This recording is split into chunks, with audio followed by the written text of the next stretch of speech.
नमस्कार बंधुरा आज के आमी आलू पटल दिए रुई माछेर पातला झोलेर रेसिपि बानिए देखाबो एकदम कम तेल मशलाय घरोया भावे जेभावे आमरा घरे माने माछेर झोल बानाई सेटाई आजके आमी आपनादेर बानिए देखाबो। एई माछेर झोलटा किन्तु गरम भातेर संगे खेते किन्तु असाधारण लागे। आपनारा चाइले जे कोनो माछ दिए किन्तु एई माछेर झोलटा बानिए फेलते पारेन। रुई माछ कातला माछ बोलुन चारापोना बोलुन बाटा बोलुन आमी रुई माछ दिए बानाচ্ছি। যেহেতু আমি রুই মাছ এনেছি বলে রুই মাছ দিয়ে এই ঝোলটা বানাচ্ছি। এই ঝোলটা কিন্তু এই গরমে কিন্তু খেতে কিন্তু অসাধারণ লাগে একদম কম তেল মশলায়। তার জন্য এখানে আমি 6 পিস রুইয়ের পেটি নিয়ে নিয়েছি। পেটিটাকে পরিষ্কার করে ধুয়ে নুন হলুদ মাখিয়ে রেখেছি। আর এখানে পটল আর আলু এইভাবে লম্বা লম্বা করে কেটে নিয়েছি। আমি কিভাবে आलू पटल दिए रुई माछेर पातला झोलटा बानाई तार जोन्नो आपनारा पुरो भिडियोटा देखबेन। आशा करी आपनादेर भालो लागबे। यदि रेसिपिटा देखे यदि आपनादेर भिडियोटा देखे यदि आपनादेर भालो लागे ताहले अवश्यई एटा लाइक करे देबेन शेयर करे देबेन और चैनलटा अवश्यई सबस्क्राइब करे नेबेन और पाशेर बेल आइकनटा अवश्यई बाजिए देबेन। आमी जखन कोनो नित्य नतुन रेसिपि आपलोड करब सबार आगे पाওয়ার জন্য। ताहले चलुन एबार रान्नाय चले যাব। देखुन बंधुरा गैसटा धरिए कड़ाई बसिए दिएछि। कड़ाई गरम हये गेছে। कड़ाईते तेल दिए दिएछि। तेलटाও गरम हये गेছে। এবার মাছগুলোকে আমি ভেজে নেব।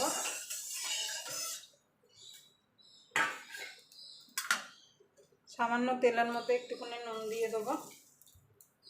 তাতে কি হবে মাছটা কড়াইয়ের গায়ে লেগে যাবে না।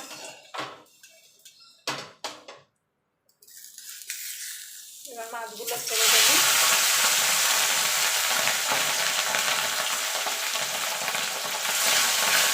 এইভাবে আমি মাছগুলোকে এপিট ওপিট করে লাল লাল করে ভেজে তুলে নেব। দেখুন বন্ধুরা এই মাছগুলো ভাজা হয়ে গেছে তুলে নেব।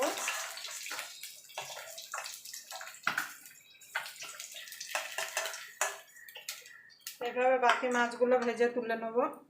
দেখুন বন্ধুরা মাছটা ভাজা হতে হতে একটু জল নিয়ে নিয়েছি বাটিতে। এর মধ্যে দিয়ে দেবো হলুদ গুঁড়ো লঙ্কার গুঁড়ো। এটাকে গুলে রেখে দেবো।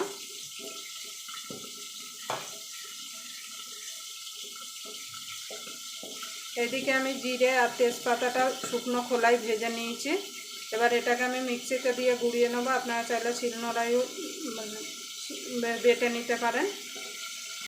দেখুন বন্ধুরা মাছগুলো সব আমি তুলে নিয়েছি ভেজে। এবার বাকি এই তেলেই আমি রান্নাটা করব। তার জন্য ফোড়নে দিয়ে দেবো গোটা জিরে আর আলু পটলটা দিয়ে দেবো।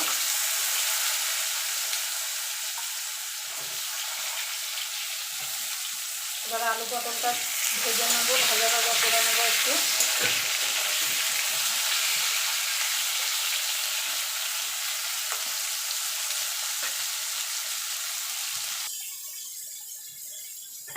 দেখুন বন্ধুরা আলু পটলটা ভাজা ভাজা হয়ে গেছে। দিয়ে দেবো টমেটোটা। টমেটোটা একটুখানি নাড়াচাড়া করে নেব। সামান্য একটুখানি নুন দিয়ে দেবো যাতে টমেটোটা তাড়াতাড়ি নরম হয়ে যায়।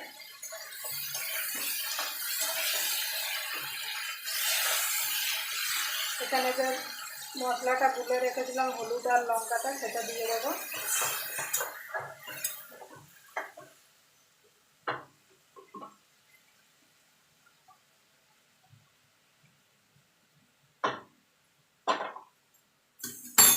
সামান্য আর একটু জল দিয়ে দেবো।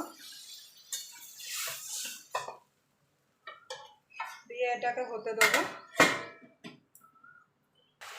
দেখুন বন্ধু পটল আর আলু সিদ্ধ হয়ে গেছে। এবার দিয়ে দেবো ঝোল। এখানে আমি গরম জল দিচ্ছি। অবশ্যই কিন্তু গরম জল দেবেন। আপনারা যেমন ঝোল খেতে পছন্দ করেন সেই বুঝে এখানে জলটা দেবেন।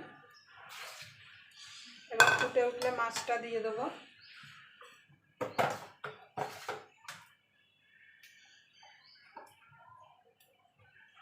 দিয়ে দেবো দুটো চেরা কাঁচা লঙ্কা। এবার এটা ঝোলটাকে ফুটতে দেবো। দেখুন বন্ধু মাছের ঝোলটা ফুটে গেছে। এবার মাছগুলো ছেড়ে দেবো। আমি 3 পিস মাছ দিয়ে ঝোল করছি আর 3 পিস ভাজা রেখে দিয়েছি।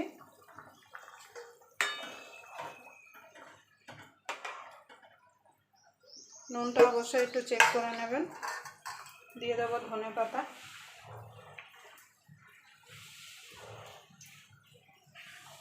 একদম কম তেল মশলায় আলু পটলের দিয়ে পাতলা মাছের ঝোল আমার প্রায় রেডি হয়ে এসছে। আপনারা এইভাবে একবার অবশ্যই বাড়িতে বানিয়ে খেয়ে দেখবেন। আলুগুলো দুটো একটা আলু ভেঙে দেবো।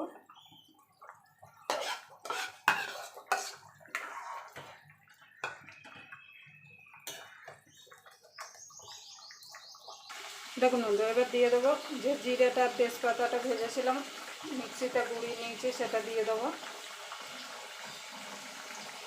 এইভাবে একবার ভাজা জিরে দিয়ে মাছের ঝোল বানিয়ে খেয়ে দেখবেন। আমার মা এইভাবে রান্না করতো, মা দিদারা। আমি মাকে দেখেই এই রান্নাটা শিখেছি। খেতে কিন্তু অসাধারণ লাগে গরম ভাতের সঙ্গে এরকম জিরে বাটা দিয়ে জিরে ভাজা দিয়ে মাছের ঝোল।